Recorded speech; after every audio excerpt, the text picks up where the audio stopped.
Mogadishu, Somalia.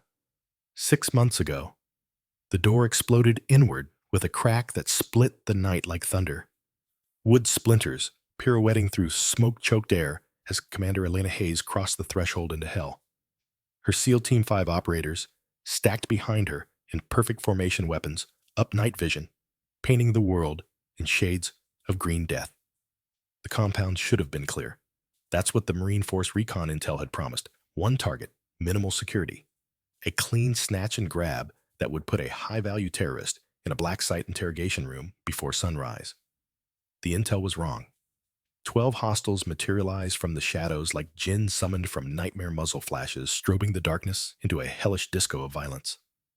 The first burst caught Lieutenant David Ramirez in the doorway, Elena's best friend since Bud S. training the man who'd pulled her through Hell Week when hypothermia had her seeing things that weren't there. He went down hard, his body armor no match for the 7.62 rounds that punched through Kevlar and bone and life itself. Elena returned fire on instinct, her HK-416 barking controlled pairs into center mass, dropping 2 hostiles before her conscious mind even registered what was happening. Behind her, Chief Petty Officer Marcus Webb took rounds to the throat and chest, his death rattle, a wet gurgle that would haunt her dreams for months. Petty Officer First Class Sarah Chen, no relation to anyone in this story, just another warrior who'd die because Marines couldn't be bothered to verify their fucking intelligence, caught a round through her left eye, dead before gravity claimed her. The firefight lasted 93 seconds.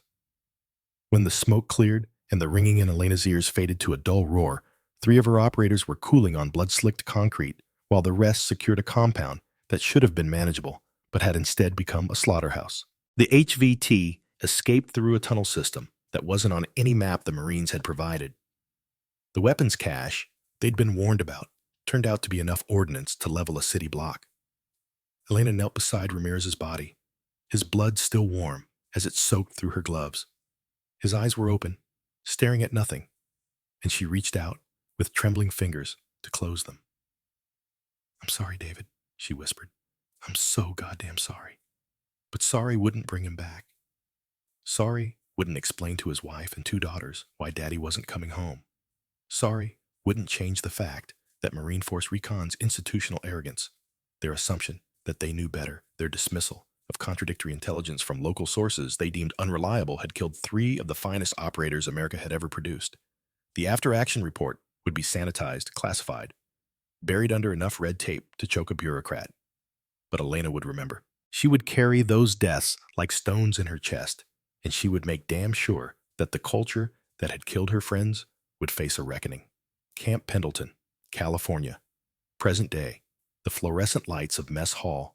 Charlie buzzed with the persistence of angry wasps casting their harsh institutional glare across rows of metal tables where 37 Marines hunched over evening chow like kings surveying conquered territory. The air was thick with the smell of industrial meatloaf. The particular musk of men who believed they owned every square inch of ground they walked on, and the acrid bite of testosterone-fueled arrogance that had been fermenting in this unit for longer than anyone cared to admit. At the center table, surrounded by his court of sycophants and true believers, sat Staff Sergeant Marcus Kane. At 34, he was what happened when you took a recruiting poster and gave it just enough life to be dangerous. Square jaw that could have been chiseled from granite. Shoulders broad enough to carry the weight of democracy itself, or at least the delusion that he represented its finest expression. Eyes like chips of flint, hard and cold, and utterly convinced of their own superiority.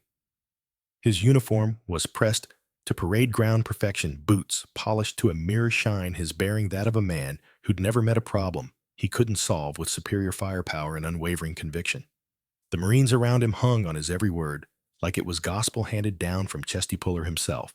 Kane commanded Bravo Company's Force Recon Unit, and if you listened to him tell it, which everyone did, because nobody was stupid enough to interrupt, they were the tip of the spear, the sharp edge of American military might, the finest warriors this great nation could forge from raw clay and determination, and the kind of brutal training that separated the men from the boys. They'd completed tours in Afghanistan and Iraq. They'd earned their combat ribbons the hard way through firefights and roadside bombs, in the peculiar hell of counterinsurgency warfare, where the enemy looked like everyone else until the moment they tried to kill you.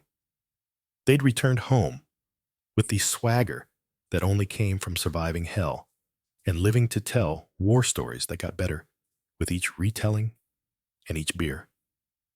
But look closer. Look past the polished surface and practiced bravado, and you'd see the hairline fractures spreading through the foundation. Kane's hands tremored slightly when he thought nobody was watching a tremor that could have been too much coffee or something considerably stronger.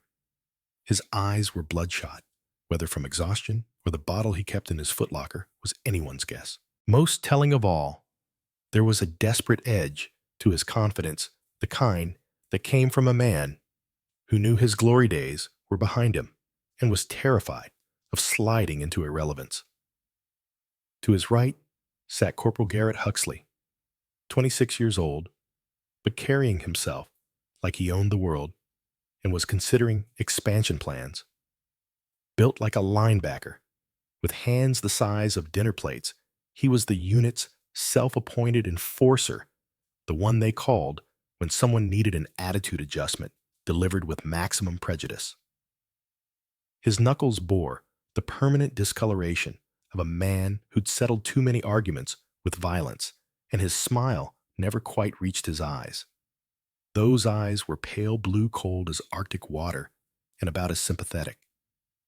Huxley had washed out of Ranger School twice, not for lack of physical capability, but because he couldn't follow orders from anyone he didn't respect.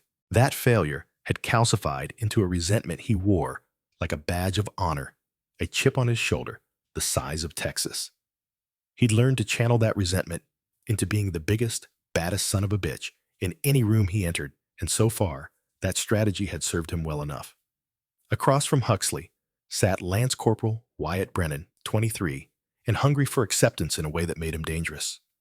He was lean where Huxley was thick, quick, where the others were methodical, smart where they were strong.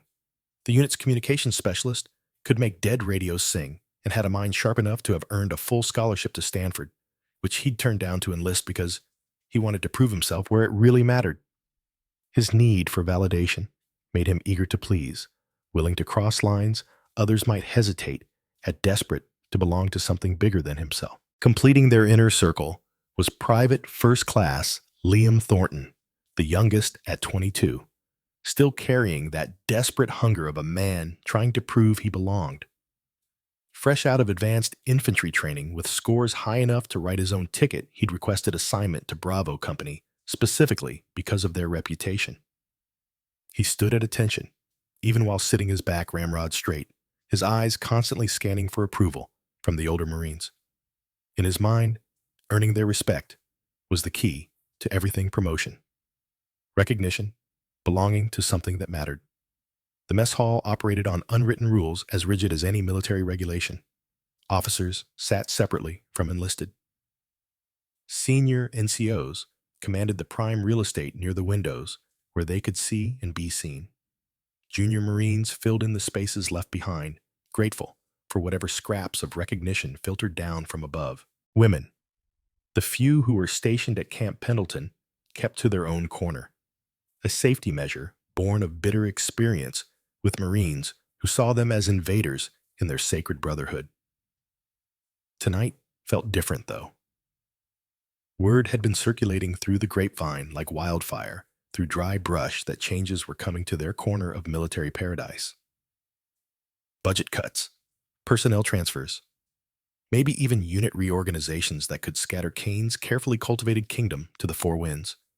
The tension was thick enough to cut with a KA bar, and everyone was looking for someone to blame, someone to take their frustrations out on some convenient target, to remind themselves that they were still the apex predators in this particular food chain. Kane leaned back in his chair, arms crossed over his chest, holding court like a king who sensed rebellion brewing in the provinces. "I'm telling you," he said, his voice pitched to carry to the surrounding tables, "these budget cuts are going to separate the wheat from the chaff. Units that can't hack it are going to get folded into larger commands or disbanded entirely. It's natural selection, Darwin, in digital camo." Survival of the fittest, Huxley agreed, his grin all teeth and no warmth. Good. About time they cut the dead weight. Too many soft units getting by on participation trophies and sensitivity training. Brennan nodded enthusiastically, pulling out his phone to capture the moment for his Instagram followers. He had a modest following of military enthusiasts who ate up his behind-the-scenes glimpses of Force Recon life. Force Recon owns this base, he said, framing the shot to capture Kane's table in all its glory. Always have, always will. Thornton laughed a little too hard at a joke he didn't quite understand, desperate to be included in the moment. His phone buzzed with the notification, something about a classified evaluation team arriving next week, but he dismissed it without reading. Whatever pencil-pushing desk jockey the Pentagon was sending to check boxes and justify their existence, Bravo Company would handle them the same way they handled every other outsider who thought they could judge warriors from behind a keyboard. Kane caught the notification on his own phone and snorted with derision. Speak of the devil, some Pentagon babysitter is coming next week to evaluate inter-service cooperation. Probably some admiral's kid getting the grand tour before daddy retires. He took a long pull from his water bottle, and the slight tremor in his hand made the liquid slosh against the sides. We'll bury them in paperwork and doctrine until they beg to go back to their air-conditioned offices. Spitball? So, the conversation drifted to cruder topics. Complaints about new regulations that actually expected them to treat female personnel like human beings. Speculation about upcoming deployments to somewhere hot and sandy, where they could finally get back to real soldiering, the kind of locker room talk that seemed harmless until you realized it was a symptom of something much deeper and more toxic. None of them noticed when she walked in. 19-20 hours. The woman who entered mess hall. Charlie moved with an economy of motion that spoke of absolute confidence in her environment. She was maybe 5'7" athletic build, visible even under the loose-fitting Navy utility uniform she wore. Her auburn hair was pulled back in a regulation ponytail that caught the fluorescent light like copper wire, and her green eyes swept the room with the kind of systematic assessment that came from years of reading hostile environments for threats and opportunities. She carried a simple metal tray and moved toward the serving line like she belonged there, like she had every right to share their space, like she was utterly oblivious to the fact that she just walked into a den of lions who weren't accustomed to uninvited guests. She wore no visible rank insignia. Her uniform was Navy issue, but the patches had been removed, leaving only faint outlines where they'd once been attached. To the casual observer, and every Marine in that mess hall was a casual observer. At best, she looked like a civilian contractor, maybe a Pentagon liaison, possibly even a reporter doing a story on military life.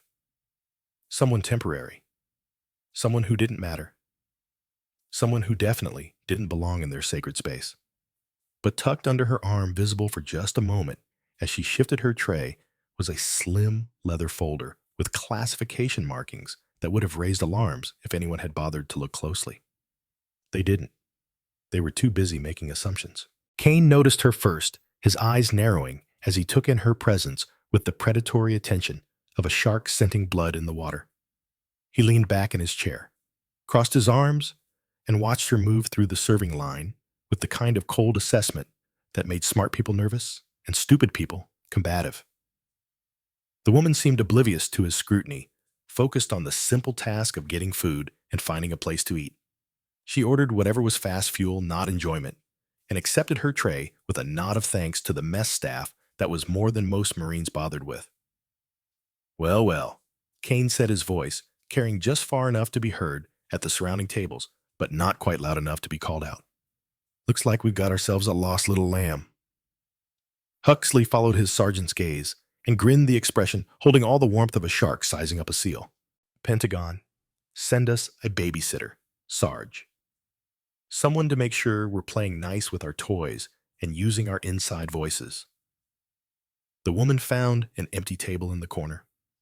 The table the female Marines usually claimed when they had no choice but to eat in the main mess and sat down alone. Her choice of position was interesting if anyone had been paying attention to such things. Back to the wall. Clear sight lines to all three entrances, unobstructed view of the entire room. She began eating with the methodical efficiency of someone who viewed food as fuel rather than pleasure, but one hand remained free, resting on the table within easy reach of the small notebook she'd pulled from her pocket. She seemed completely unaware of the attention she was drawing, the way conversations stopped at nearby tables, the way Marines were beginning to turn in their chairs to get a better look at the intruder who'd wandered into their territory without invitation or apparent awareness of the social order she was violating. Brennan leaned forward, lowering his voice to a conspiratorial whisper that nonetheless carried in the suddenly quieter mess hall. $20 says she's some admiral's daughter getting the grand tour. Daddy wants to show her where real military happens before he retires to some defense contractor job. 50 says she's a social worker, Thornton added, his young face flushed with the excitement of being included in the speculation. Here to investigate hazing complaints or some sensitivity training violation. Probably read some reports about our unit culture and decided we need re-education. Kane's smile was cold and calculating. In his mind, this was an opportunity, a chance to reassert the natural order, to remind everyone present that this was his domain and outsiders weren't welcome. More importantly, it was a chance to demonstrate to his Marines that he was still the alpha, still the man they should fear and respect above all others, still relevant in a world that seemed increasingly designed to make men like him obsolete. The stage was set. The hierarchy was established. The players were in position.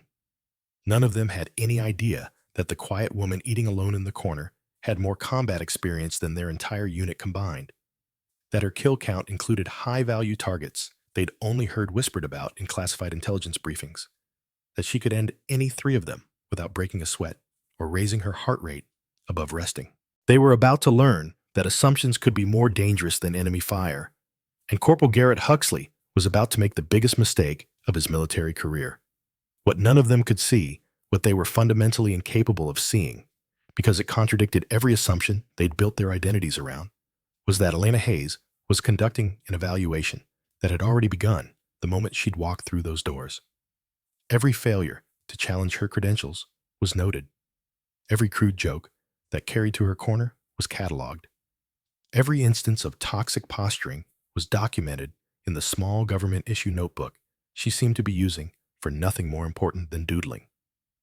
But she wasn't doodling. She was sketching the floor layout with professional precision, marking sight lines and cover positions and fields of fire with the practiced hand of someone who'd done this in environments where mistakes meant body bags. She was documenting the way power flowed through the room, the subtle hierarchies and dominance displays, the way certain Marines commanded attention, while others faded into the background. She was building a case piece by piece, observation by observation. And Bravo Company was failing every test she'd set before them without even realizing they were being tested. Elena had walked into hostile territory before. Fallujah safe houses where insurgents waited behind every door with fingers on triggers and hatred in their hearts. Afghan mountain caves where Taliban fighters had the high ground and home field advantage. Syrian compounds where one wrong step meant death for her entire team and failure of missions that had taken months to plan. But none of those environments had prepared her for the peculiar brand of toxicity that permeated Mess Hall Charlie at 1900 hours on a Tuesday evening. This wasn't the honest danger of men who wanted to kill you because you represented an invading army. This was something more insidious, the casual cruelty of men who'd convinced themselves that their worst impulses were actually virtues, that their biases were just hard-earned wisdom, that their contempt for anyone different was simply realistic assessment of capability. She'd arrived at Marine Corps Base Camp Pendleton 3 hours earlier, her orders sealed and her mission classified at levels that would make most of these jarhead security clearances look like library cards. The official story was simple joint training exercise, inter-service cooperation, Navy-Marine Corps integration. Standard bureaucratic nonsense that would bore them into compliance. The reality was considerably more complex and infinitely more dangerous. But that wasn't something these Marines needed to know. Not yet. Elena had requested this assignment specifically against the advice of her superiors, who'd warned her that Marines didn't play well with outsiders, especially outsiders who happened to be female Navy and carrying enough classified intelligence to end careers with a single phone call. But she'd insisted, and when a SEAL Team 5 commander insisted on something, admirals tended to listen. She had her reasons. Good reasons that went back 6 months to an operation in Somalia that had gone sideways because Marine intelligence had been compromised by the same kind of institutional arrogance she was witnessing right now, the same dismissal of contradictory information because it came from sources they deemed unreliable, the same absolute certainty that they knew better, knew everything couldn't possibly be wrong. That arrogance had killed Lieutenant David Ramirez. It had killed Chief Petty Officer Marcus Webb. It had killed Petty Officer First Class Sarah Chen. Three of the finest operators Elena had ever served with, cut down, not by superior enemy force, but by friendly incompetence dressed up as confidence. Her uniform bore no rank insignia by design. The mission required her to assess unit cohesion, leadership, effectiveness, and operational readiness without the artificial deference that came with visible rank. She needed to see these Marines as they really were not as they pretended to be when brass was watching. She needed to document their institutional culture in its natural habitat, unfiltered and undisguised. The early results were not encouraging. She'd chosen this table deliberately. Good sight lines to all entrances back to the wall, clear fields of fire, if things went kinetic. Old habits from a decade of operations where complacency killed, and situational awareness meant the difference between coming home and coming home in a box. The metal chair was uncomfortable, the lighting harsh, but she'd endured worse. Much worse. The food was exactly what she'd expected from a military facility. Institutional, functional, designed more for caloric content than palatability. She ate with mechanical efficiency, one eye on her meal, and one on the room's dynamics, building her mental map of this unit's power structure with the same systematic attention she'd used to map an enemy compound. Staff Sergeant Kane's table was clearly the apex of the local food chain. The way other Marines glanced over seeking approval or acknowledgement marked him as the unofficial king of this particular castle. His body language screamed confidence, but Elena's trained eye caught the micro-tells that suggested a man under pressure. The slight tremor in his hands, the way his eyes darted toward the entrance every time someone new arrived, the tension in his jaw that spoke of grinding teeth and sleepless nights. Corporal Huxley was easier to read, a classic alpha personality with impulse control issues and an authority complex large enough to have its own gravitational field. She'd seen his type before in every branch of service. Competent enough to be dangerous, insecure enough to overcompensate, and stupid enough to mistake aggression for strength. The way he kept glancing in her direction suggested he was already formulating some kind of challenge, testing boundaries he didn't realize existed.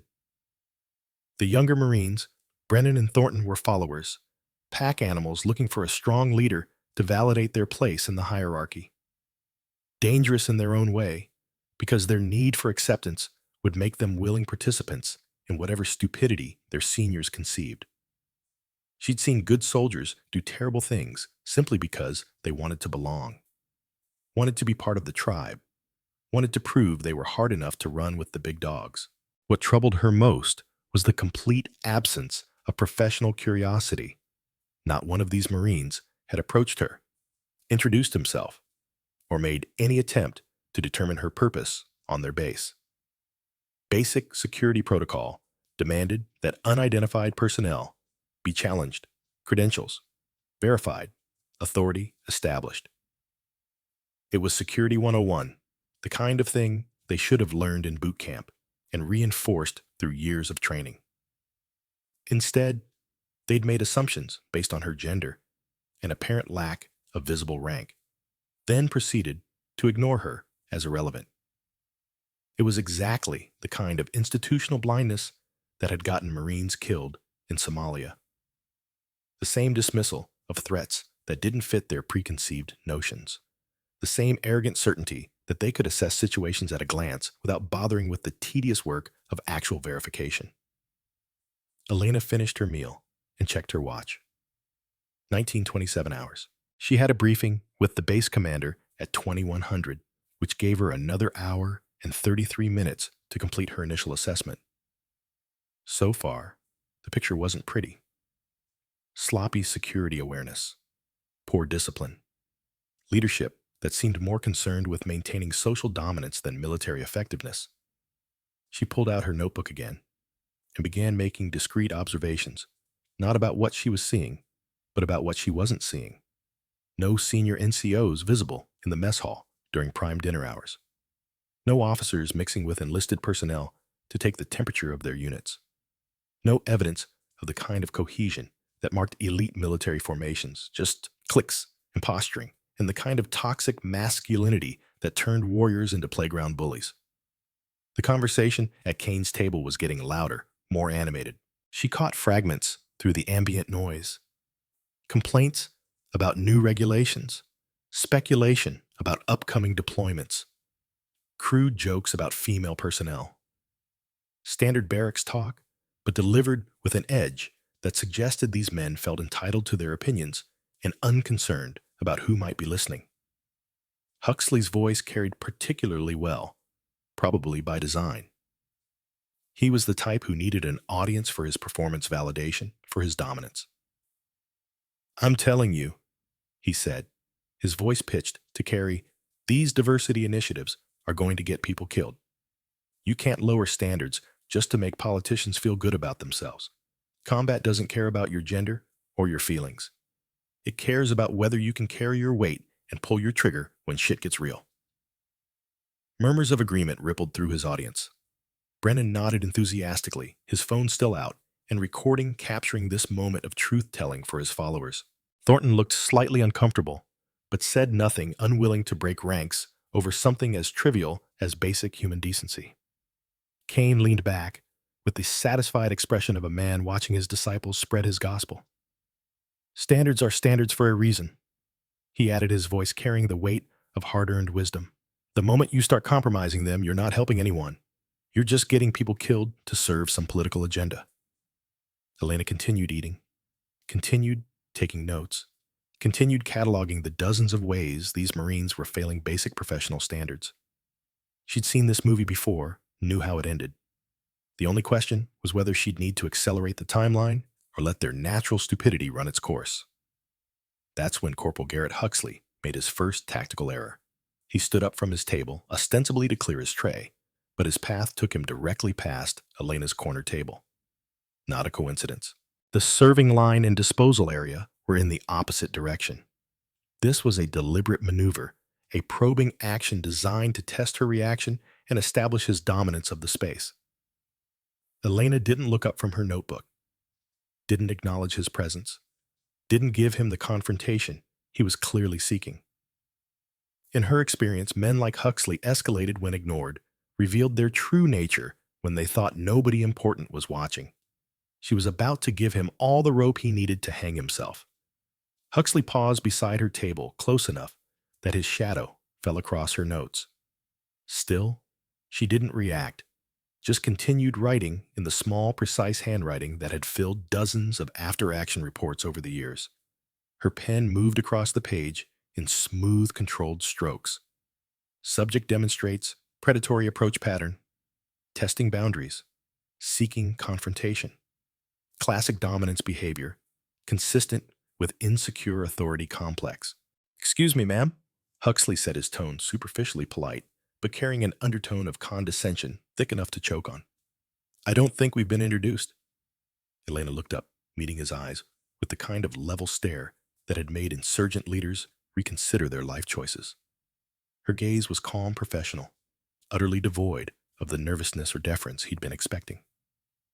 Those green eyes held depths that should have warned him he was making a terrible mistake, but Huxley had never been particularly good at reading warning signs. "No," she said simply, her voice carrying just far enough to be heard, but not loud enough to draw additional attention. "We haven't." The silence stretched out between them, filled with potential energy like the moment before lightning strikes. Huxley had expected elaboration, an explanation, the kind of nervous chatter that uncertain people use to fill uncomfortable spaces. Instead, he got nothing. Just those green eyes that seemed to see right through his carefully constructed facade to the scared, insecure man beneath. "I'm Corporal Huxley," he said, extending his hand with the kind of forced friendliness that was really just another form of aggression. "Bravo Company Force Recon. And you are..." Elena looked at his outstretched hand for exactly 2 seconds, long enough to be noticeable, short enough to avoid outright rudeness, then returned to her notebook without accepting the gesture. Busy, she said, and the single word carried more dismissal than an entire paragraph of explanation could have conveyed. The word hit Huxley like a physical blow. Around the mess hall, conversations had stopped as Marines tuned in to the drama playing out in the corner. Phones appeared as word spread through the modern military's most efficient communication network, social media.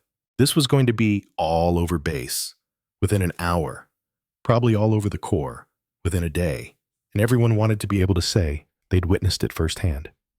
This wasn't how these encounters were supposed to go. Huxley was Force Recon. He was Alpha. He was supposed to command respect and deference, not get dismissed like some boot private who'd forgotten his place and his face flushed red above his collar. And Elena could see the moment his rational mind yielded to his emotional need for dominance. This was where it would start. The first step in a chain of escalating stupidity that would ultimately reveal everything she needed to know about this unit's fitness for classified operations. The moment where training should have overridden ego, where professional discipline should have reasserted control, where a smart man would have recognized danger and backed away. But Garrett Huxley had never been accused of being smart. "Look, lady," he said, his voice dropping to a register meant to be threatening, the kind of tone that had worked on civilians and contractors and junior personnel who understood their place in the food chain. "I don't know who you are or why you're here, but this is a Marine facility. We have protocols, procedures, ways of doing things. Maybe you're lost. Maybe you're in the wrong building. Maybe you need an escort back to wherever you're supposed to be."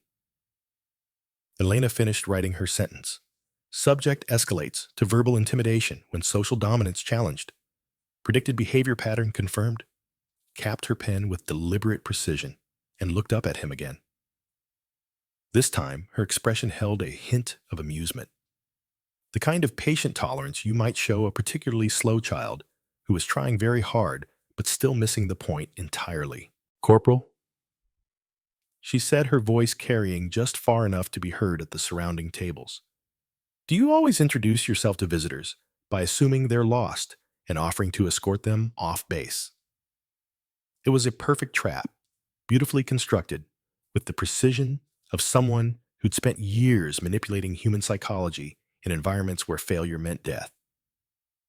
If he backed them down, he'd look weak in front of his audience, his carefully cultivated reputation for dominance shattered by a woman who wouldn't even shake his hand. If he escalated, he'd be taking action against an unidentified individual without proper authority or justification, a violation of the protocols he just claimed to care about. Either choice would reveal critical information about his judgment, his training, and his fitness for leadership. Either choice would add another brick to the case Elena was building against this unit's continued existence. Corporal Garrett Huxley chose escalation. His hand moved toward her shoulder, ostensibly to guide her to her feet, actually to establish physical dominance through uninvited contact. It was a move that had worked for him before, with civilians who didn't know any better, with contractors who couldn't afford to make waves, with junior personnel who understood the unwritten rule that you didn't challenge senior Marines even when they were wrong. He had no idea that the woman sitting quietly in the corner had spent the last 10 years perfecting the art of violence, that her hands were classified as lethal weapons by 3 different government agencies, that her reflexes had been honed in environments where hesitation, measured in milliseconds, meant the difference between life and death, that touching her without permission was about to become the most expensive mistake of his military career. Elena's eyes went cold, and for just a moment, a fraction of a second, that Garrett Huxley's survival instincts registered. But his conscious mind dismissed. He caught a glimpse of something that made every alarm bell in his primitive hindbrain start screaming warnings his pride refused to hear. The collision was about to begin, and it would be over before most people in that mess hall even realized something had happened. What happened next took less than 3 seconds, but every Marine in mess hall, Charlie would remember it for the rest of their lives, with the kind of crystal clarity usually reserved for car crashes and combat engagements. It would be dissected, analyzed, replayed in their minds during sleepless nights when they wondered how they'd been so catastrophically wrong about so many things. Corporal Garrett Huxley's hand was 6 inches from Elena's shoulder when the world shifted on its axis and taught him the difference between confidence and competence. Elena didn't move like other people moved. There was no wasted motion, no telegraphed intention, no warning signs that her body was about to become a weapon. One moment, she was sitting quietly with her notebook. The next, she was flowing upward, like water, taking the shape of violence. Her left hand intercepted Huxley's wrist, with surgical precision, fingers finding the pressure point where the radial nerve surfaced just below his thumb joint. The contact lasted exactly 1 second, long enough to send white-hot agony shooting up his arm like molten copper through his veins, not long enough for him to process what was happening or mount any kind of defense. But that wasn't the lesson. The lesson came when Huxley tried to pull back, tried to reassert his physical dominance through superior size and strength. Elena let him pull, encouraged it, even using his own momentum against him in a way that turned his retreat into forward motion he couldn't control. Her right hand appeared at his elbow, not grabbing, just guiding, redirecting his energy along vectors that his body understood, but his brain couldn't comprehend. Physics took over with the inexorable certainty of gravity. Huxley's center of gravity shifted forward, his weight committed to a direction he hadn't chosen, his 220 pounds of Marine Corps muscle suddenly as helpless as a child's toy, in the hands of someone who understood leverage and anatomy and the beautiful simplicity of applied force. Elena stepped aside like a matador, avoiding a bull, and suddenly Garrett Huxley was airborne. His trajectory carried him past her table and toward the concrete floor with all the grace of a falling refrigerator. The timing was perfect, the execution flawless, the result inevitable. He hit hard, shoulder first, absorbing the initial impact with muscle and bone that would bruise spectacularly by morning. Then his hip, the joint protesting with a crack that sounded like a gunshot in the suddenly silent mess hall. Finally, the side of his face, his cheek meeting unforgiving concrete in a sequence that sounded like someone dropping a sack of potatoes from a significant height. The silence that followed was absolute.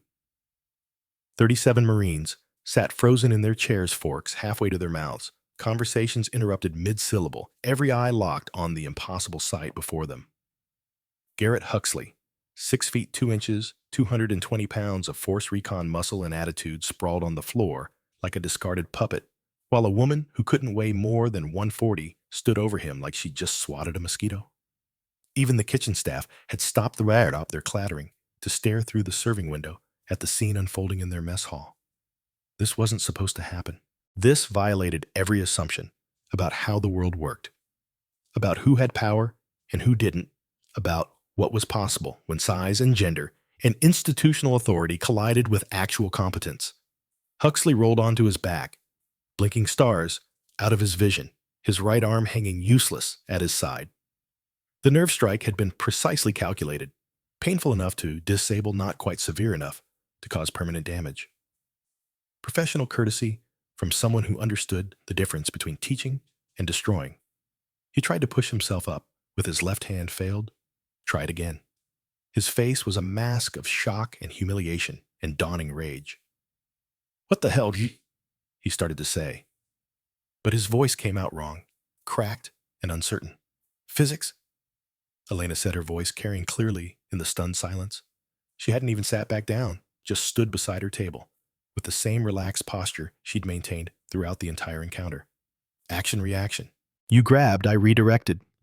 Basic Newtonian mechanics. She looked down at him with the kind of patient expression usually reserved for particularly slow students, struggling with a simple concept. Also personal space, Corporal. Generally speaking, you don't touch people without permission, especially people you don't know, especially when those people are sitting quietly eating their dinner, minding their own business. Staff Sergeant Marcus Kane was on his feet now, his chair scraping backward with enough force to tip it over. His face had gone through several interesting color changes, pale to red to purple, and his hands were clenched into fists at his sides. The careful control he'd maintained over his domain was cracking like ice in a spring thaw. "Who the hell do you think you are?" His voice carried the authority of a man accustomed to instant obedience, the kind of barely controlled fury that made smart Marines find somewhere else to be. You just assaulted one of my Marines. Elena turned to face him, and Kane got his first good look at those green eyes. They were calm, professional, completely unmoved by his display of authority. It was like staring into the eyes of a shark, not malevolent, just utterly indifferent to anything that wasn't prey. Your Marine assaulted me. Sergeant, she said, her tone matter-of-fact, like she was discussing the weather or the quality of the meatloaf. I defended myself at using the minimum force necessary to terminate unwanted physical contact. That's textbook self-defense doctrine, covered in Section 4 of the Uniform Code of Military Justice. I can cite the specific statute if you'd like. She paused, letting that sink in. Around the mess hall, Marines were beginning to murmur among themselves, phones appearing as word spread through the modern military's most efficient communication network. This was going to be all over base within an hour, probably all over the Corps within a day, and everyone wanted their piece of the story. Unless, Elena continued, her voice still carrying that same conversational tone that somehow made her words more devastating than any shout could have been. You're suggesting that your Marines should be permitted to grab female personnel without consequence. Is that standard operating procedure for Bravo Company Sergeant Kane? The question hung in the air like a live grenade with the pin pulled. Kane's mouth opened, closed, opened again. He was caught between contradictory imperatives: defend his Marine versus avoid a sexual harassment investigation that would end his career faster than a dishonorable discharge. The smart play was to de-escalate, apologize for the misunderstanding, move on with whatever dignity he could salvage.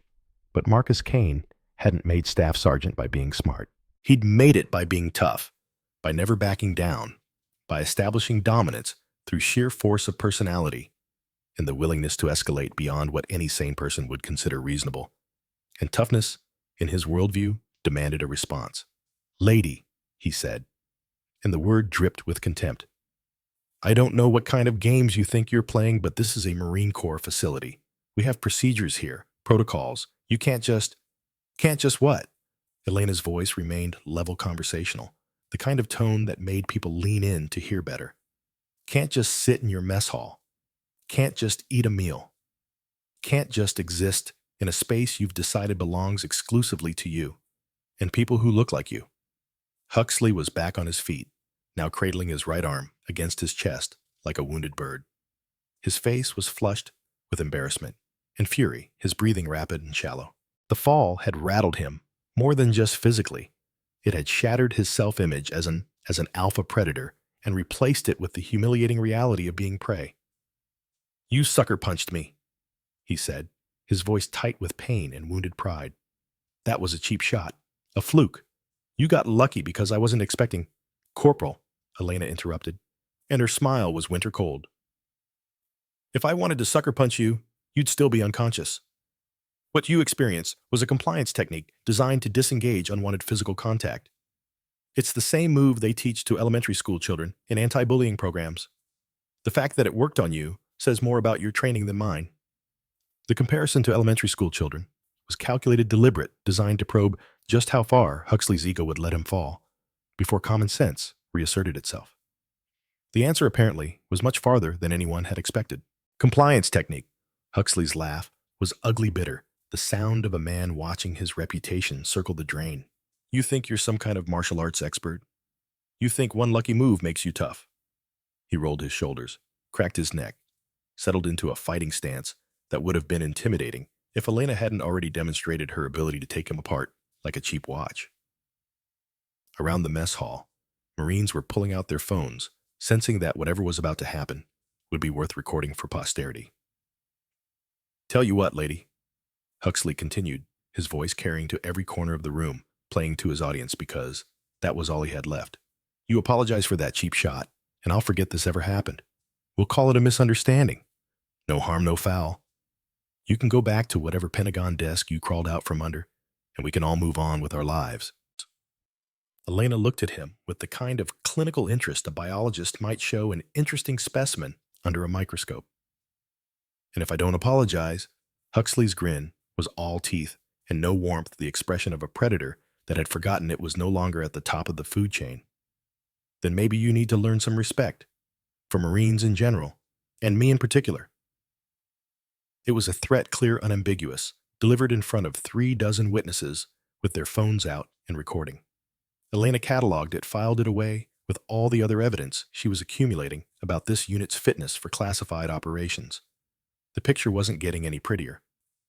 "Corporal," she said, and her voice carried the kind of matter-of-fact calm that made smart people nervous and stupid people furious. "Are you challenging me to a fight?" The question was asked with such clinical detachment that it took a moment for its implications to sink in. Huxley's bravado faltered slightly as his tactical brain finally came online and started calculating odds. She'd already put him on the floor once without apparent effort. She was smaller, lighter, presumably weaker by every conventional metric, but something about the way she stood, relaxed but ready, calm but alert, suggested that conventional assumptions might not apply. "I'm suggesting," he said carefully, some survival instinct finally asserting itself through the fog of wounded pride, "that maybe you bit off more than you can chew. That maybe you're used to intimidating desk jockeys and paper pushers, and you figured you'd come slum it with the real military to see how the other half lives." Elena nodded thoughtfully, as if seriously considering his assessment. "I see. So to be clear, you grabbed me without permission. I extracted myself using minimal force. And now you want to escalate to an actual physical confrontation because your feelings are hurt." Put that way, it sounded exactly as stupid as it was. Huxley's face darkened further, but he'd committed too much pride to back down now. Around the mess hall, Marines were choosing sides, placing bets, preparing for what promised to be either the most entertaining or most embarrassing 5 minutes in recent base history. "You know what?" Elena said, sitting back down at her table, with fluid grace that spoke of perfect body control. "I'm good. You've already demonstrated everything I needed to know about your judgment, your training, and your fitness for leadership. Thanks for the data point." She picked up her pen and returned to her notebook, apparently dismissing the entire encounter as beneath her notice. It was the perfect psychological manipulation, offering Huxley a face-saving exit while simultaneously demonstrating her complete lack of concern about his capacity for violence. Huxley stood there for a long moment, fists clenched, breathing hard every muscle in his body, screaming for action, while his brain slowly processed the tactical situation. He could walk away, accept the implied insult, and preserve what remained of his dignity. Or he could escalate further and risk discovering exactly how badly he'd misjudged the quiet woman in the corner. The entire mess hall held its breath, waiting to see which version of Garrett Huxley would emerge from this crucible, the smart one or the stupid one. Unfortunately for everyone involved, stupid won. His hand shot out toward her ponytail, fingers grasping for auburn hair, intending to jerk her head back and establish physical dominance through the kind of playground tactics that had worked for him since elementary school. It was pure instinct, pure ego, pure stupidity distilled into a single motion that would redefine everyone's understanding of the word mistake. What happened next would become legend whispered about in barracks and training facilities across the Corps, analyzed in professional development and courses about the importance of situational awareness and the dangers of assumption. Corporal Garrett Huxley's fingers had barely grazed Elena's ponytail when the world exploded into motion and pain. What followed wasn't a fight. Fights implied some degree of mutual participation, a back-and-forth exchange where both parties had at least a theoretical chance of victory. This was a clinic, a masterclass in applied violence delivered with the kind of surgical precision that turned human anatomy into a series of pressure points, leverage opportunities, and structural weaknesses waiting to be exploited. Elena's response was instantaneous and devastating. Her body uncoiled from the chair like a compressed spring, suddenly released, rotating counterclockwise as her right elbow drove backward into Huxley's solar plexus with piledriver force. The blow landed exactly where her anatomy textbook knowledge told her it would do maximum damage, just below the sternum, directly into the cluster of nerves that controlled his diaphragm. The air exploded from his lungs in a sound like a punctured tire, and his brain's autonomic systems went haywire, forgetting how to make his body breathe. He doubled over, reflexively, hands moving to his midsection, in a futile attempt to protect what was already compromised. But Elena wasn't finished with him, not even close. As Huxley doubled over, gasping like a landed fish, Elena's left hand captured his wrist, the same hand that had grabbed for her hair and applied a joint lock that turned his own momentum into a lever against his shoulder socket.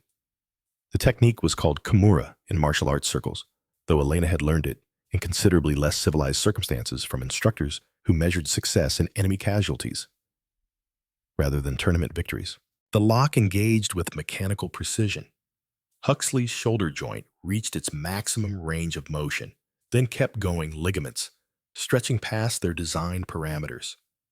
Pain shot down his arm like molten copper, white hot and all-consuming, and he tried to pull away, which only made everything worse. The more he struggled, the more pressure Elena applied, the more his shoulder joint protested its unnatural position. Elena controlled the pressure with surgical precision, enough to incapacitate, not quite enough to cause permanent damage. Professional courtesy, she supposed, though he'd done nothing to earn it. The human shoulder, Elena said conversationally, her voice carrying clearly through the stunned silence of the mess hall, is a remarkably complex joint. 26 separate muscles, 4 major ligament groups, and a range of motion that makes it incredibly versatile, but structurally vulnerable. She adjusted her grip slightly, and Huxley made a sound like a wounded animal. His face had gone pale, sweat beading on his forehead, as his nervous system tried to process more pain than it was designed to handle. Around the mess hall, Marines sat frozen phones recording, witnessing something that would be analyzed and discussed and mythologized for years to come. For instance, Elena continued, applying fractionally more pressure. If I rotate your arm just 3 degrees further in this direction, your shoulder dislocates. 6 degrees, and the rotator cuff tears. 9 degrees, and you're looking at reconstructive surgery and 18 months of physical therapy before you can even think about returning to active duty. Huxley tried to speak, managed only a strangled wheeze. His face was turning interesting colors as his respiratory system slowly remembered how to function. Elena held the lock for exactly 5 seconds, long enough to demonstrate complete control, not long enough to cause lasting damage, then released him with a casual motion that sent him stumbling backward into an empty chair. The silence that followed was profound, broken only by Huxley's ragged breathing and the distant hum of the kitchen ventilation system. 37 Marines stared at the impossible scene before them, their unit's toughest fighter reduced to a gasping, sweating mess by a woman who looked like she'd barely exerted herself. Staff Sergeant Kane's face had cycled through the entire spectrum of human emotion and settled somewhere between rage and disbelief. His world, the carefully constructed hierarchy where Marines sat at the apex of military evolution, was crumbling before his eyes, and he seemed powerless to stop it. "That's enough," he said, his voice cracking like a whip across the mess hall. "I don't know who you think you are, lady, but you just assaulted 2 of my Marines. That's a criminal offense. The military police are going to be very interested in hearing about this." Elena looked at him with the kind of patient tolerance usually reserved for particularly slow children struggling with basic concepts. "Sergeant, your Marine grabbed my hair without permission. That's assault. I defended myself using appropriate force proportional to the threat. Everything that happened after that was his choice to escalate rather than disengage." She gestured toward Huxley, who was slowly regaining his ability to breathe normally, but still looked like he'd been hit by a truck. "I gave him multiple opportunities to walk away. I offered clear verbal warnings. He chose violence. I simply responded more efficiently than he expected." Kane's hands were clenched into fists, his jaw working like he was chewing nails. Around him, his Marines were beginning to murmur among themselves, phones buzzing with messages as word spread through the base's social networks at the speed of digital light. This was going viral, and everyone knew it. "You think this is funny?" Kane snarled, taking a step closer to Elena with the kind of aggressive posture that was meant to intimidate. "You think you can come into my mess hall, assault my Marines, and walk away like nothing happened? Your mess hall?" Elena's eyebrows rose slightly, the only indication she found his presumption interesting. "That's fascinating, Sergeant. I was under the impression this was a United States Marine Corps facility open to all authorized personnel." When did it become your personal kingdom? The question hit its target with sniper rifle precision. Kane's face flushed red above his collar, and Elena could see the moment his rational mind yielded completely to his emotional need for dominance.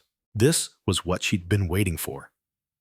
The point where professional training gave way to personal ego, where a leader revealed whether he was actually fit to lead or just good at intimidating subordinates. You want to know whose kingdom this is? Kane stepped closer, using his height and bulk as weapons of intimidation, trying to make her feel small and vulnerable through sheer physical presence. Let me explain how things work around here. This is Bravo Company. These are my Marines. And you.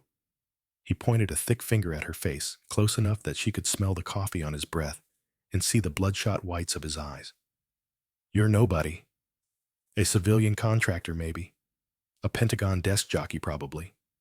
Some admiral's diversity hire who thinks a weekend self-defense class makes her a warrior. But you're about to learn what happens when you disrespect real Marines in their own house. Elena didn't react to the finger. In her face, didn't step back, didn't show any of the submissive body language that Kane's psychology demanded. She just looked at him with those green eyes that seemed to see right through his bluster to the insecure man beneath. You're right about one thing, Sergeant, she said quietly. And something in her tone made every Marine in the room lean forward to hear better. I am nobody, just someone trying to eat dinner in peace before I brief your commanding officer on inter-service cooperation protocols. The mention of the commanding officer should have been a warning, a signal that she had official business and authority to be there. Instead, it seemed to inflame Kane's paranoia further. In his mind, she was probably there to spy on them, to find fault with their operations, to threaten the little empire he'd built through years of intimidation and politics. Brief the CO about what? His voice dropped to a dangerous whisper, the kind that made smart Marines find somewhere else to be. About how my Marines need sensitivity training. About how we're all sexist, pigs who can't handle strong women. About how the Corps needs to lower its standards to accommodate people who can't hack it. Around the mess hall, conversations had stopped completely. Even the kitchen staff had emerged to watch the confrontation, sensing that something significant was happening. Marines pulled out phones, started recording, understanding that whatever happened next would be preserved forever, dissected and analyzed and shared across every military social media platform in existence. Lance Corporal Wyatt Brennan found his voice first emboldened by his sergeant's obvious anger. Ma'am, maybe you should just leave. This doesn't have to get any worse than it already is. If you go now, maybe we can all forget this happened and move on. Elena turned to look at him, and Brennan felt a chill run down his spine. Those eyes were absolutely cold, the kind of empty calm that predators wore just before they struck. When she spoke, her voice was soft, almost gentle, which somehow made it infinitely more terrifying. Worse, Corporal. You think this is bad? She gestured around the mess hall, at the Marines recording with their phones, at Huxley still gasping in his chair, at the scene of institutional dysfunction playing out under fluorescent lights. This is just a conversation between professionals, a learning opportunity. She stood up from her table, moving with that same fluid grace that had characterized everything she'd done since walking into their world.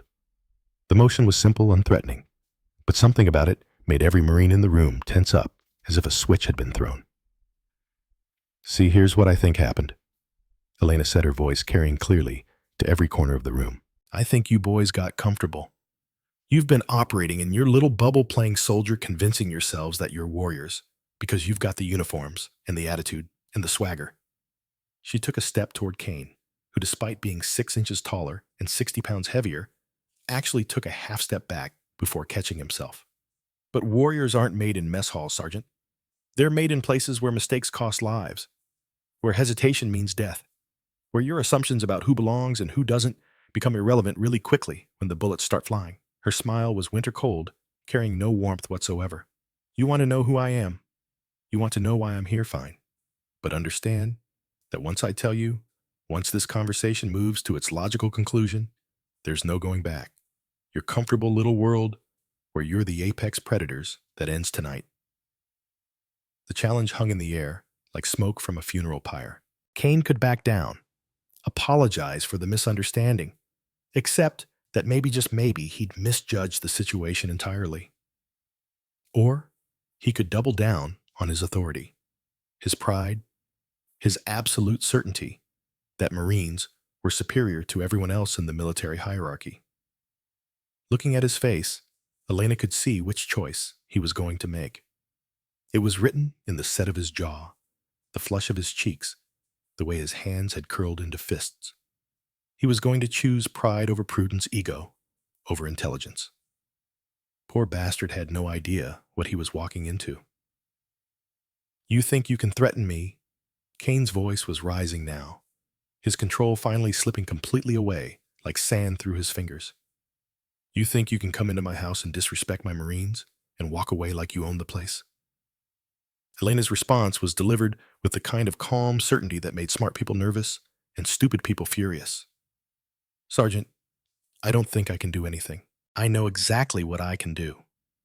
The question is whether you're smart enough to avoid finding out firsthand."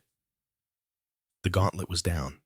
The lines were drawn, and Corporal Garrett Huxley, still aching from his first lesson in humility, was about to watch his sergeant make the same mistake he had, assuming that confidence without competence was enough to win the day. But before Kane could respond, before he could make the choice that would seal his fate and the fate of his entire unit, Elena pulled a slim leather wallet from her pocket. She opened it with deliberate precision and held it out where everyone could see. The identification card inside bore official seals, clearance levels that made Kane's secret clearance look like a library card, and a photograph that left no doubt about her identity.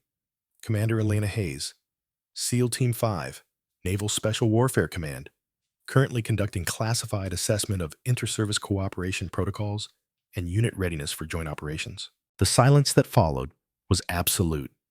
It was the kind of silence that followed explosions when the human ear was temporarily deafened, and the world seemed to exist in perfect, crystalline stillness.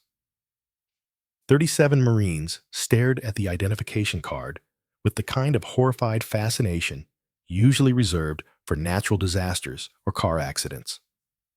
Staff Sergeant Marcus Kane's face went through a transformation that would have been comical if the implications weren't so catastrophic.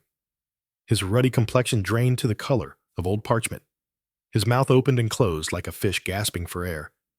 His eyes developed the 1,000-yard stare of a man watching his career evaporate in real time. "Commander," he whispered, and the word came out like a prayer from a condemned man. "That's correct, Sergeant." Elena's voice remained level professional, completely devoid of the satisfaction that lesser people might have shown at such a moment. "And for the past 43 minutes, I've been observing and documenting the behavior, discipline, and professional conduct of Bravo Company." She looked around the room, making eye contact with Marines who suddenly couldn't bear to meet her gaze. Phones disappeared into pockets with lightning speed as the full scope of their situation became clear. "Corporal Huxley."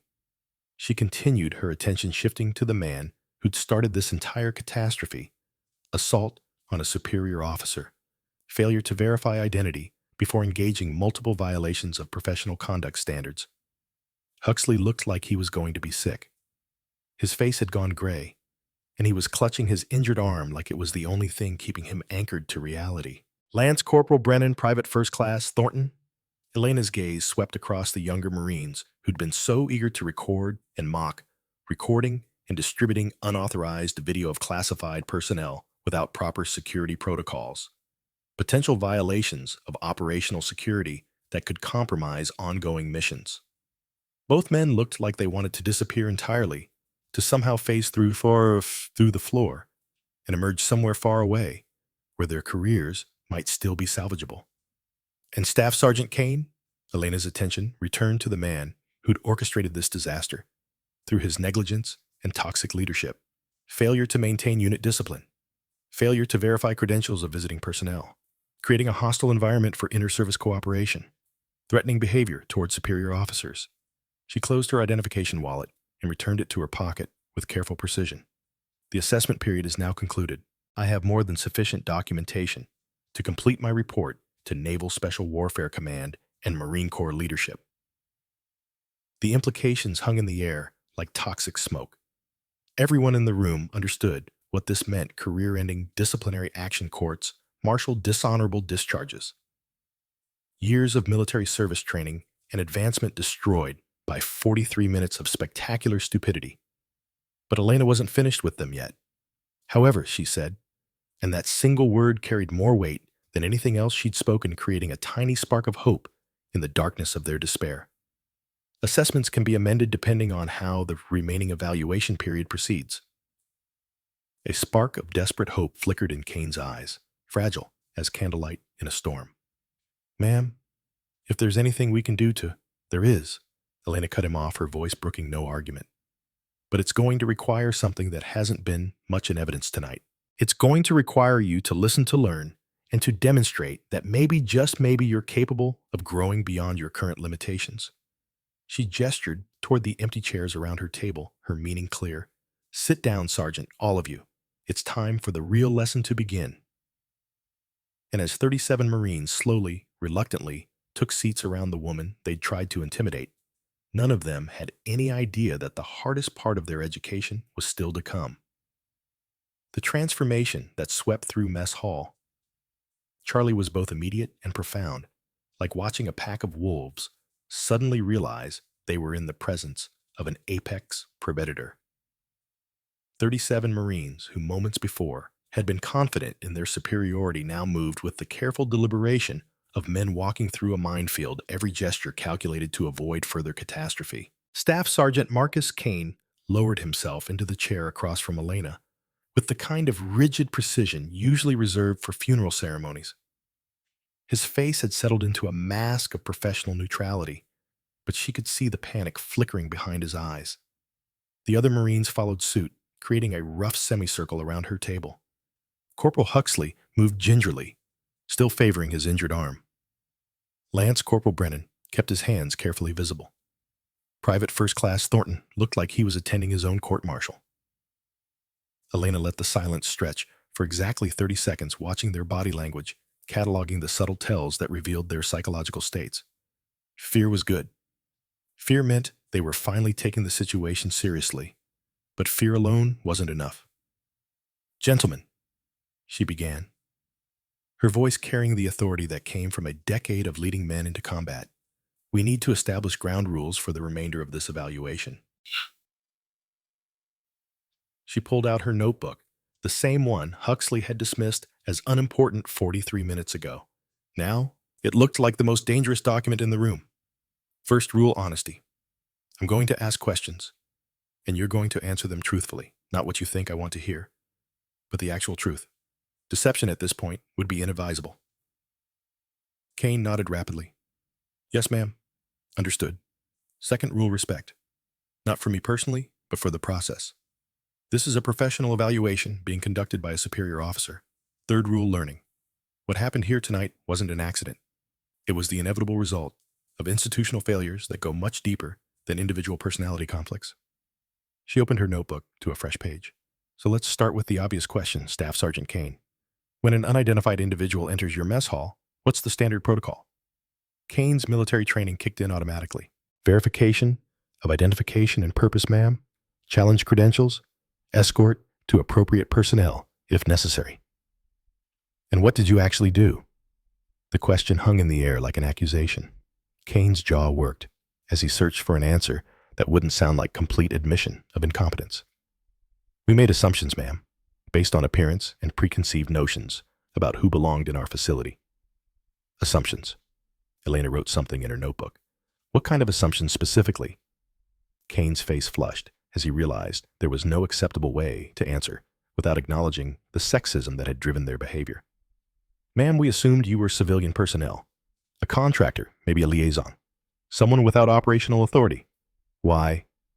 The single word hit like a sniper's bullet. Direct, precise, impossible to dodge. Because we don't typically see female personnel in our operational areas. We made judgments based on incomplete information. Elena's pen moved across the page with mechanical precision. Corporal Huxley, walk me through your decision-making process. A woman enters your mess hall, sits alone, minds her own business, What made you think physical contact was appropriate? Huxley squirmed in his chair. Ma'am, I thought she needed to understand her place. The hierarchy. I was trying to establish dominance. Dominance, Elena finished for him. You were establishing dominance over someone you perceived as weak and therefore fair game for intimidation. The words hung in the air like a guilty verdict. Around the table, several Marines shifted uncomfortably, recognizing their own complicity in the culture that had created this moment. Here's what I see when I look at this unit, Elena said, her voice cutting through their discomfort like a blade. I see institutionalized arrogance. I see men so convinced of their own superiority that you've stopped questioning your assumptions, stopped verifying your intelligence, stopped following basic military protocols. She looked around the table, making eye contact with each man in turn. In a combat environment, that kind of thinking gets people killed. You see someone you don't recognize, you assume they're not a threat because they don't fit your preconceived notions. You fail to establish identity, fail to assess capabilities, fail to maintain situational awareness. Her pen moved across the page again. 6 months ago, a Marine patrol in Somalia made similar assumptions. They got sloppy with their protocols. The room went completely quiet. Everyone knew where this story was heading. The operation went sideways, Elena continued, and something in her voice had changed to become harder and colder. Bad intelligence based on assumptions rather than verification. A compound that was supposed to have one target and minimal security turned out to have 12 hostiles and enough ordnance to level a city block. The silence that followed was deafening. That operation killed 3 Navy SEALs, Elena said, and now her voice carried an edge that made everyone at the table flinch. One of them was Lieutenant David Ramirez, my best friend since basic underwater demolition training. Another was Chief Petty Officer Marcus Webb. The third was Petty Officer First Class Sarah Chen, who had a husband and a 4-year-old daughter. She let that sink in for a moment, watching the realization spread across their faces like a stain. They died because Marines couldn't be bothered to verify their intelligence, because someone decided they knew better, because institutional arrogance overrode professional discipline. Same culture I'm seeing here tonight. Kane's voice was barely above a whisper. Ma'am, we had no idea. No, you didn't, because you were too busy playing king of your little castle. Elena closed her notebook with deliberate finality. So here's where we stand. I have documented evidence of multiple serious violations of military protocol and professional conduct. Under normal circumstances, this would result in immediate disciplinary action, potential courts-martial, and career-ending consequences for everyone involved. She let that sink in, watching the fear play across their faces. However, she continued, and that single word carried more weight than anything else she'd said, I'm prepared to consider this a learning opportunity rather than a disciplinary matter. But that consideration depends entirely on what happens next. Kane leaned forward, desperation obvious in his voice. Ma'am, what do you need from us? How can we make this right? Elena's smile was cold, but not entirely without mercy. You can start by proving that you're capable of learning from this experience, that you understand the fundamental failures that led to this situation. She stood up, and every Marine in the room tensed reflexively.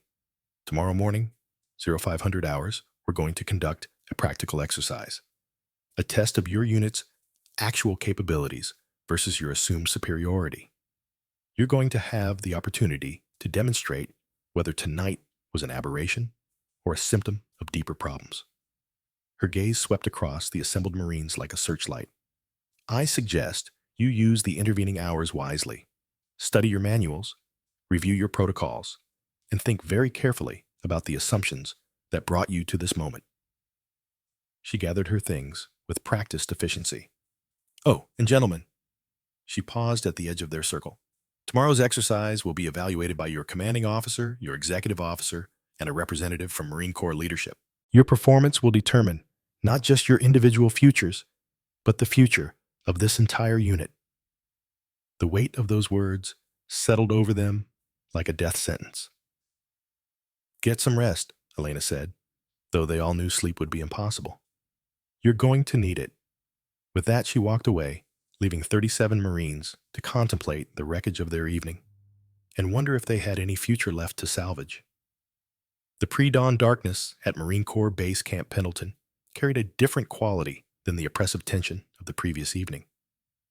At 0445 hours 37, Marines stood in formation on the parade ground, their breath visible in the morning chill, their futures hanging in the balance of whatever Commander Elena Hayes had planned for them. Kane had spent the night making discreet inquiries about Commander Hayes. The fragments he'd managed to piece together painted a picture of someone who operated at levels so far above his experience that comparison was meaningless. Operation Neptune's Wrath in Libya, where she'd eliminated 8 high-value targets solo. The Kandahar extraction, where she'd pulled a downed pilot through 40 hostiles without a single friendly casualty. And Somalia, where she'd personally led the recovery operation for her fallen teammates. The formation was perfect now, spacing exact uniforms, immaculate weapons clean and ready. They'd spent 2 hours preparing, driven by desperate hope that maybe perfect execution of basic military standards might demonstrate their fitness for continued existence. At precisely 0500 hours, 3 vehicles approached the parade ground. The first sedan disgorged Colonel James Bradford and Major Patricia Vance. The second produced Brigadier General Victor Stone from Marine Corps headquarters at Quantico. Stone was 62 years old, with gray hair and the bearing of a man who'd seen everything and been impressed by very little. His presence indicated just how seriously the chain of command was taking this evaluation, but it was the third vehicle that commanded everyone's attention. Elena Hayes emerged from the modified Humvee wearing full combat gear that looked like it had seen actual use. Her equipment was functional, well-maintained, configured with the attention to detail that marked someone who understood that gear failures in the field meant death. Colonel Bradford's voice carried across the parade ground with the authority of absolute command. Gentlemen, you are about to participate in a practical evaluation designed to assess your unit's operational readiness and professional competence. This evaluation will be conducted by Commander Hayes, observed by General Stone, and documented for review by Marine Corps leadership. He paused, letting the implications sink in. The scenario is simple. Commander Hayes represents a high-value target located in hostile territory. Your mission is to capture or neutralize this target using appropriate tactics and procedures. Elena stepped forward. Rules of engagement: I will be armed with simulation rounds and defensive equipment only. You will have full access to your combat loadout, including simulated weapons, communications, and support assets. The exercise area encompasses the entire training facility, approximately 4 square kilometers of varied terrain. She looked directly at Kane. You have 15 minutes to plan your operation, organize your forces, and begin execution. I will give you a 5-minute head start before beginning evasion. Your objective is to locate, fix, and capture the target within 2 hours. General Stone stepped forward, his expression granite hard. Understand this, Marines. This is not a game. This is not a training exercise where everyone gets participation trophies. This is a practical demonstration of your capabilities measured against genuine special operations standards. He gestured toward the observation post. Your performance will be monitored, recorded, and analyzed by personnel with actual combat experience in similar operations. There will be no do-overs, no second chances, no excuses. What happens in the next 2 hours will determine whether Bravo Company continues to exist or becomes a footnote in Marine Corps history. Elena checked her watch. 15 minutes, Marines. Use them wisely. Kane spread a topographic map on the hood of the nearest vehicle. All right, listen up. We're hunting a SEAL commander with unknown capabilities in 4 square kilometers. She knows we're coming. She's had time to plan, and she's already demonstrated that our assumptions about her are worthless. Huxley leaned over the map despite his injured arm. Sarge, she's one person. We're 37. The numbers have to count for something. The numbers, Kane said grimly, didn't help when she took you apart last night. He looked around at his squad leaders. We need to think like hunters, not like bullies. We need to use our advantages, communications coordination, local knowledge, while minimizing our exposure to hers. Brennan spoke up. What are her advantages, Sarge? Kane studied the map. Superior individual skills, better environmental awareness, extensive experience in evasion and escape. She'll use the terrain, create multiple fallback positions, probably try to isolate us into smaller groups where she can engage on favorable terms. He began marking positions with swift strokes. We're going to set up overlapping search grids, maintain constant communication, and move in mutually supporting elements. No one operates alone, no one breaks radio protocol, and no one engages without backup. The plan that emerged was actually competent, a testament to the training and experience that had made Bravo Company a respected unit. Coordinated sweeps, overwatch positions, communication protocols that would prevent the kind of isolation tactics that special operators specialized in. But what none of them realized was that they were planning in full view of Building 12's third-floor windows 300 meters away, where Elena Hayes was watching through a spotting scope and listening to their radio frequencies. As they finalized their plan, Kane's radio crackled to life on his private frequency. "Check your 6th, Sergeant." Kane spun around, weapon coming up, searching for the threat. There was nothing, just empty parade ground and distant buildings. Elena's voice came again, calm and professional. "Your rally points are compromised. Your cache locations are known. Your communications frequencies are mapped. I've been on this base for 72 hours, not 3. I know every inch you think you own." The psychological impact was devastating.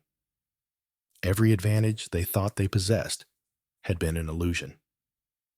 "You have 5 minutes," Elena continued. "I suggest you use it differently than planned." The Marines deployed to their pre-planned positions, but the confidence had drained from their movements. For the first 30 minutes, Elena simply vanished. No thermal signature, no radio emissions, no physical evidence of passage. She'd become a ghost. Private Harrison reported movement at Building 7 second floor. Huxley's Alpha team converged with professional precision. The building was empty except for a single brass casing deliberately placed on the windowsill, engraved on it 1 of 37. Brennan analyzed it with growing dread. "She's counting us like targets." 20 minutes later came another report. Building 3 movement in the southwest window. Bravo team moved to investigate. Again, the building was empty. But this time, they found something that made their blood run cold. A mirror array positioned to catch sunlight and create the illusion of motion from 200 meters away. A note was taped beside it. Sun angle, 43 degrees, reflection. Distance, 200 mus. Basic optics. EH. 30 minutes into the exercise, Brennan's communication suddenly went dead. Primary frequency white noise. Secondary backup jammed. Emergency tertiary channel crackled to life with Elena's voice. "This is your target. Your comms are my comms now." Charlie team reached their rally point at the abandoned motor pool where they'd cached equipment the night before. What they found made their tactical situation crystal clear. Every piece of equipment had been moved. Not stolen or destroyed, but rearranged in a perfect geometric pattern. Weapons field stripped and sorted. Ammunition organized by caliber and manufacture date. The note left on their radio read, "OPSEC failure number 1, visible planning. 2, predictable caches. Number 3, assuming home field advantage. You have 90 minutes remaining." Kane made his fatal error. Desperate and frustrated, he ordered all teams to converge on Grid Square Tango 7 high ground with excellent visibility. It was perfect defensive doctrine.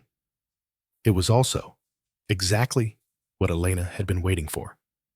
As 37 Marines took position on the high ground, establishing overlapping fields of fire and interlocking security, Elena's voice crackled across their radios one more time. "Textbook positioning. Perfect conventional tactics. Unfortunately, you're not facing a conventional threat. You're not in a defensive position, Marines. You're in a kill box I designed." The smoke grenade landed in the center of their position from an angle no one was watching. White phosphorus turned their perfect visibility into 0 visibility in 4 seconds. Marines went prone, established security perimeters, tried to maintain unit cohesion, despite complete loss of visual reference. What happened next was systematic dismantling. Brennan disappeared first. Elena, appearing beside him like a ghost in the smoke, nerve cluster, strike to the brachial plexus 8 seconds from contact to cable tie restraints. His radio went dead mid-transmission. A paired position on the perimeter heard a rock thrown to their left. They separated by 15 meters to investigate. Elena eliminated each within 22 seconds each man thinking his partner was still operational. Huxley had learned something from the previous night. He'd taken a non-standard position, maintained irregular movement patterns. He lasted 3 minutes before Elena found him. This time, she used a different technique, a compliance hold, instead of the nerve strike from the mess hall. "Better, Corporal?" Her voice came over the radio for everyone to hear. "You're learning." The smoke began to clear. Marines were reforming, trying to account for personnel. 7 were gone.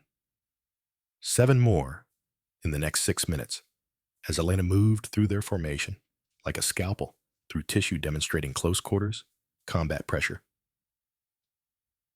Point, manipulation, joint locks, psychological dominance. Private Thornton found himself separated from his unit in the chaos, and he did something unexpected. Instead of following doctrine and trying to link up with friendly forces, he stopped. He thought like an insurgent, like the enemy. He moved toward the chaos instead of away, hiding in a position Elena had already cleared, waiting in ambush instead of searching. For 12 minutes, he evaded the finest SEAL operator most of them would ever encounter.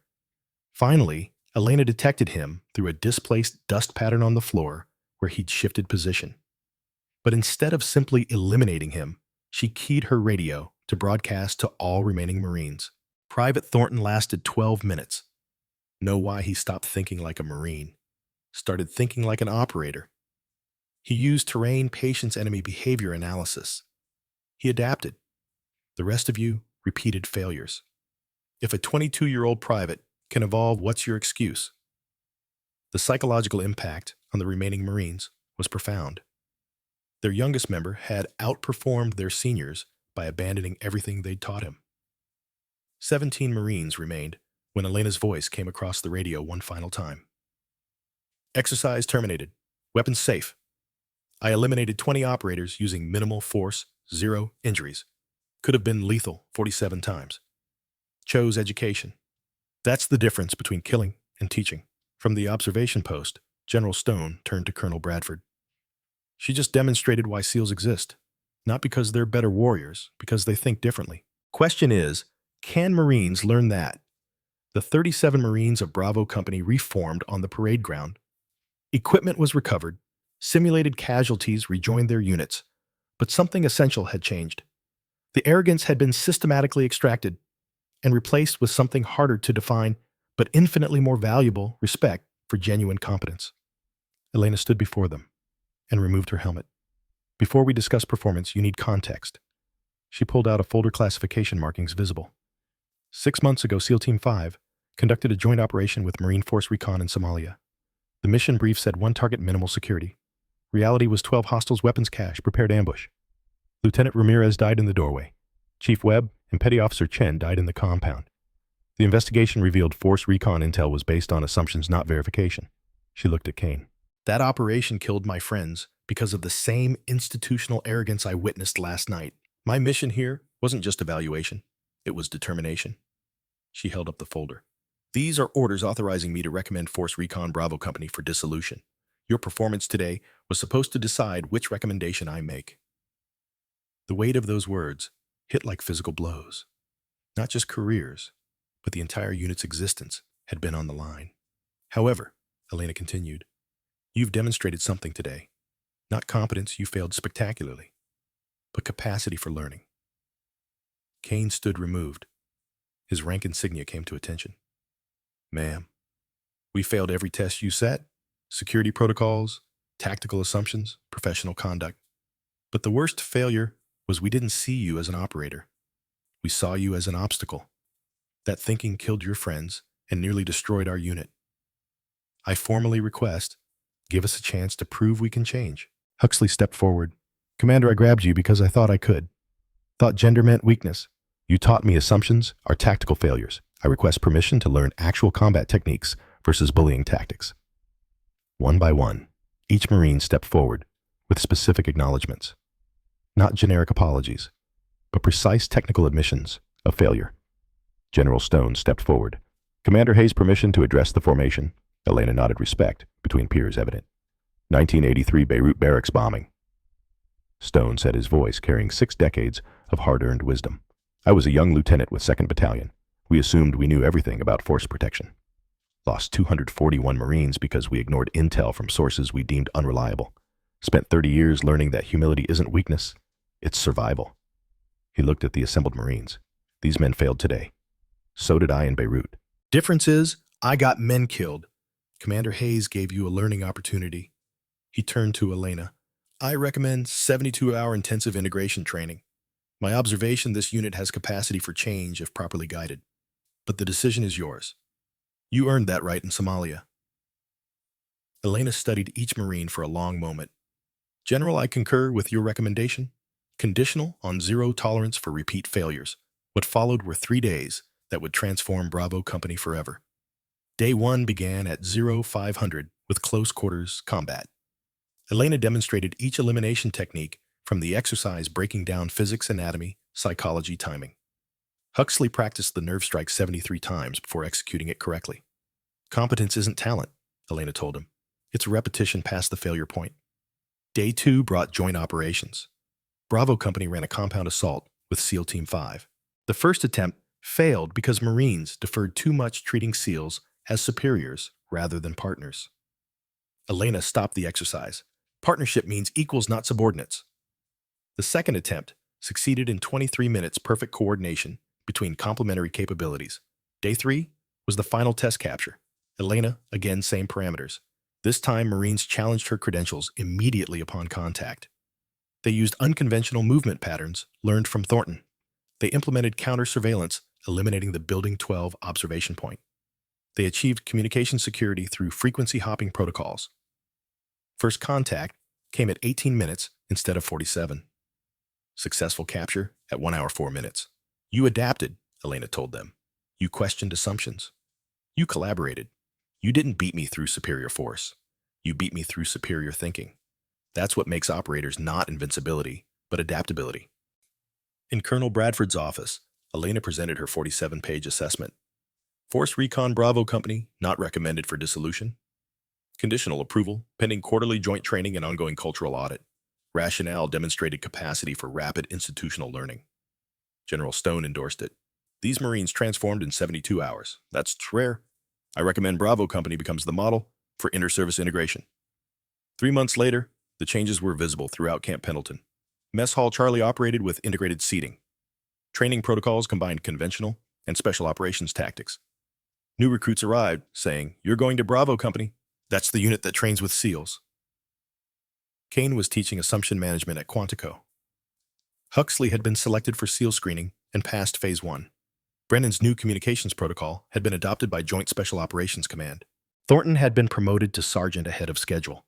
The morning Bravo Company deployed on their first joint operation. Elena arrived unannounced in dress blues. General Stone was with her. Couldn't miss this, Stone said. Bravo Company's first joint deployment as a certified Tier 1 integration unit. Elena addressed the formation and their families.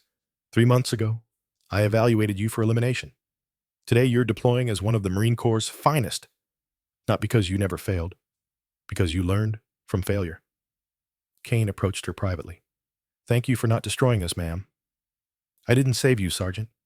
You saved yourselves. Somalia taught me that failure only kills if you don't learn from it. We'll honor Lieutenant Ramirez's memory. Every operation, his lessons. Elena's voice was tight with emotion. That's all I wanted. Make their deaths mean something. 6 months after deployment, Bravo Company returned with 0 casualties and perfect mission success. In one operation, Kane's unit had saved a SEAL team caught in an ambush roles reversed from Somalia. The Marine Corps adopted the Hayes Protocol as standard training at basic school and officer candidate school. At General Stone's retirement ceremony after 40 years of service, he asked Elena to present. In his speech, he said, "The best operators I've known had one quality they taught while they fought." Privately, he told her, "You taught me something. I thought warfare was about destroying enemies. You showed me it's about creating allies. Bravo Company isn't just better Marines. They're ambassadors." Months later, Elena received new orders. Another base, another toxic unit requiring evaluation. As she entered their mess hall without rank, insignia, and sat alone with her notebook, a Marine corporal stood and began walking toward her. Elena's small smile carried the weight of hard-earned wisdom. Let's see if you're smarter than the last unit. The cycle would continue, not because the military was broken, but because excellence required constant vigilance, constant teaching, constant willingness to tear down what was broken and rebuild it better. Commander Elena Hayes had learned that lesson in the blood-soaked doorway of a Mogadishu compound. Now she would spend the rest of her career ensuring that lesson lived on one transformed unit at a time. The best leaders didn't just win battles. They created more leaders. They turned failure into wisdom arrogance, into humility assumption, into verification. They left every place better than they found it, even if it meant tearing it down first. That was the legacy of the mess hall, reckoning written in the transformed lives of 37 Marines who'd learned that true strength came not from never falling, but from rising stronger every time.